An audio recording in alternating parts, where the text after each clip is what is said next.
What's happening? Welcome to another edition of Overtime, your weekly roundup of what's going on in the world of high school sports in Palm Beach County and the Treasure Coast. I'm Ian Hest. He's the Deuce, Wells Dusenberry, our high school expert, and a lot is going on this week, Deuce. National Signing Day coming up on Wednesday. We'll have a ton on that. Also, American Heritage goalkeeper Courtney Tompkins will be joining us. But we begin things as we always do with the buzzer beater. 90 seconds on the clock to get you up to speed on what's going on. Deuce, let's get at it. Final week of the boys basketball regular season. Districts coming up next week.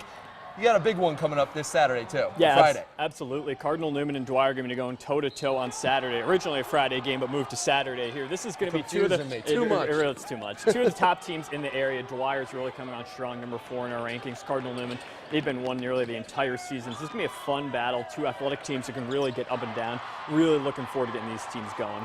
In the soccer world, 5 local teams heading to regional finals. American Heritage, Suncoast, Lake Worth Christian, Jupiter and Wellington. Both those final 2 teams squaring off against each other. Deuce, who out of everyone has the best chance at a state title? It's going to be interesting right now. I think Wellington, you mentioned them first off, they're looking very strong. That's going to be an interesting matchup with Jupiter, as you said here. Jupiter coming off almost an upset type win over Vero Beach.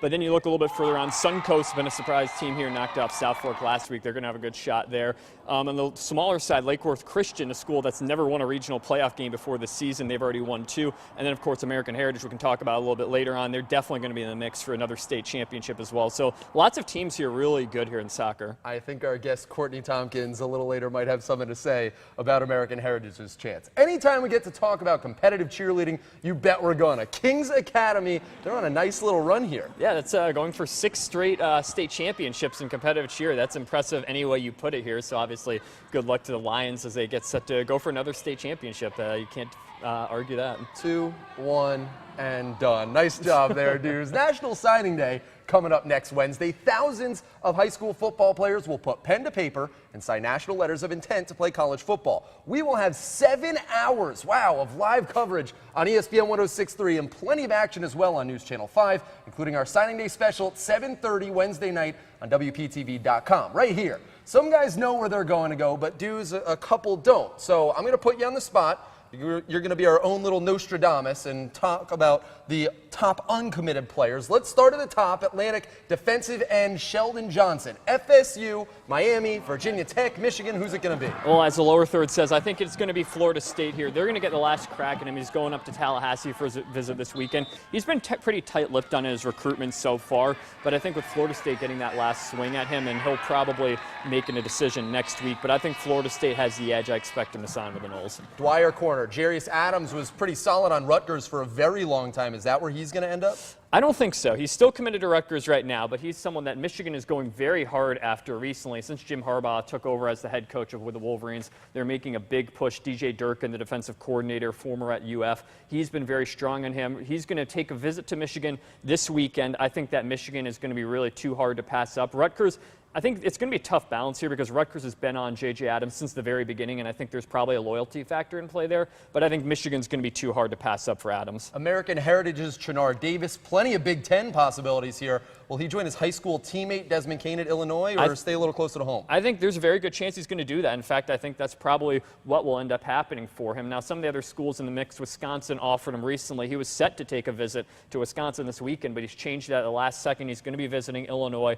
I think the fact that you have that connection there, Desmond Kane, his teammate, is already committed to there. It's been a program that has recruited American Heritage players in the past. Desmond Lyons, he was over there too. So I think that Illinois is ultimately the pick. Now, Davis took a visit to FAU this past weekend. I think, though, he's Big Ten bound and will be with the Fighting Illini. Oh, he's heading up to a little chillier climate. All right, we have our own little rivalry here on Overtime. You went to the University of Florida. I'm a proud Miami Hurricane alum, and it looks like we'll be fighting for Royal Palm's Frederick Johnson. Yeah, I think you're probably going to be a little bit happier here. Frederick Johnson, I think Miami's been the front runner, I think, for him for the past little bit now. Now, Frederick Johnson will be taking an official visit to Florida this weekend, and Jim McElwain has been very high on Johnson. He came down, did an in-home visit with him a couple of weeks ago. He's been one of the top targets that McElwain's been going after in Palm Beach County. I think that Florida, they're going to be in the mix here, but I think that it's really been Miami has been the strong team all along for Frederick Johnson. I expect him to pick the Canes at the end of the day. See, that's where we throw up that U right there. Finally, last but definitely not least,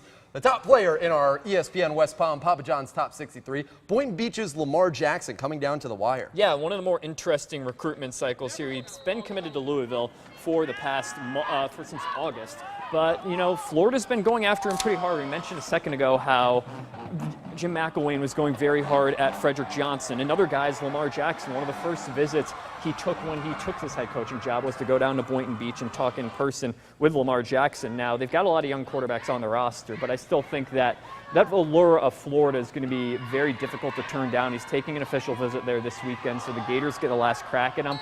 I think that it's going to be a switch at the last second here. I think it'll be really close, but I'm going to go with the Gators here to be able to flip that commitment. All right, well, now it's time to welcome in our guest. It's American Heritage goalkeeper Courtney Tompkins, also a softball player. Courtney, thank you so much for joining us. We're going to get a little goofy in a little bit, but before that, let's get down to business. You and the Stallions are really taking care of business. On to the regional finals. What's been the highlight of this season for you so far? Just being a captain this year and really taking a leadership role and focusing on our underclassmen and really preparing them for when our seniors leave, because I think we have about 6 starters that are seniors going off to college, and most of us are playing college soccer. So it's really been trying to prepare them and get them motivated to follow what we did last year and win a state championship. Now, you'll be playing college soccer next year. You're SEC bound to be playing at Mississippi State. Obviously, Starkville, South Florida, a little bit different. What's kind of the different climate like between South Florida and Starkville, Mississippi? Starkville, it's totally southern.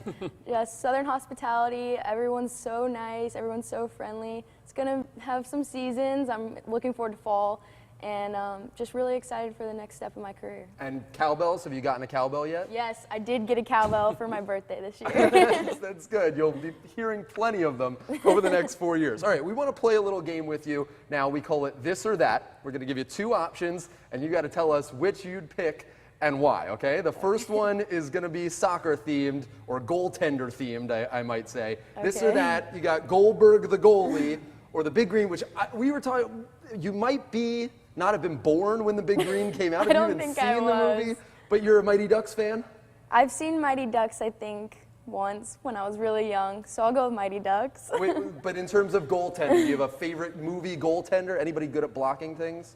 No, not really. It's not that, yeah, I guess we don't get enough credit. Now, you're a dual sport athlete as well, soccer, softball. I know you're going to be playing college soccer, but what's your favorite one out there, soccer or softball? They're both really fun in their own way, but I think I've chosen soccer just because I get to dive everywhere and just be crazy. Now, I know you're listed as an infielder. What positions do you play in the infield mainly? Well, I play third base and shortstop, but I'm also a catcher, so that's probably where I get my goalkeeping from. Next on the list is you're a big country music fan. Yes. So 2 of the most popular ones out there, Jason Aldean, Lady Antebellum, who just sang at the national championship game. Who's your pick here? Jason Aldean. Went to his concert this year. You did? Yes. Why are you such a big Jason Aldean fan? I'm hesitating to ask because that will make 3 straight weeks of people picking based on looks. No,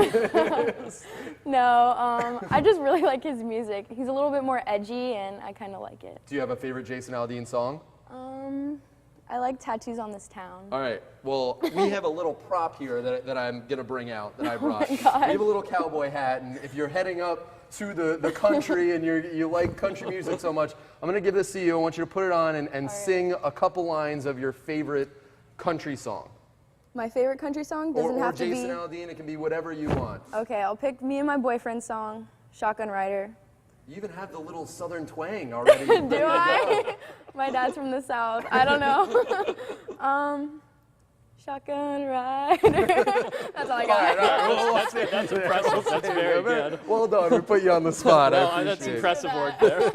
Let's wrap it up here. Well, big game, of course, on Sunday, the Super Bowl.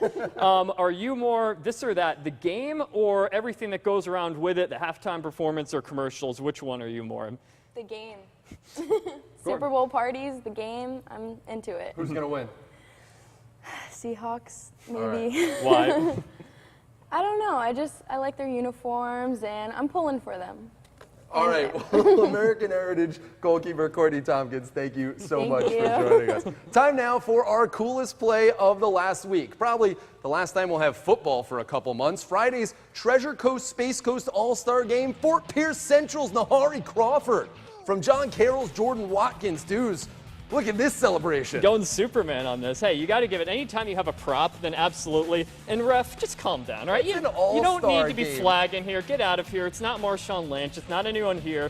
Dude, just let him. He's grabbing the flag. He's having a good time here. I mean, I don't think they really cared about kicking off 15 yards back. I am not going to flag a kid for celebrating in an all-star game. No, it doesn't even count. You can't even get mad. Dude's just peanut butter and jealous, man. But is it better than this? Every week now, we're going to put the best of the best, the coolest play against this week's coolest play. You can vote on Twitter with the hashtag overtime1063. Last week's was from the Girls Soccer District Championship, Wellington's Samantha Jenkins, so you can vote with the hashtag overtime1063. Well, that will do it for us on this week's episode of Overtime. For the latest news, scores, and updates, including all the action on National Signing Day, head to espnwestpalm.com. Don't forget, next Wednesday night, 7:30, right here on WPTV.com for our Signing Day.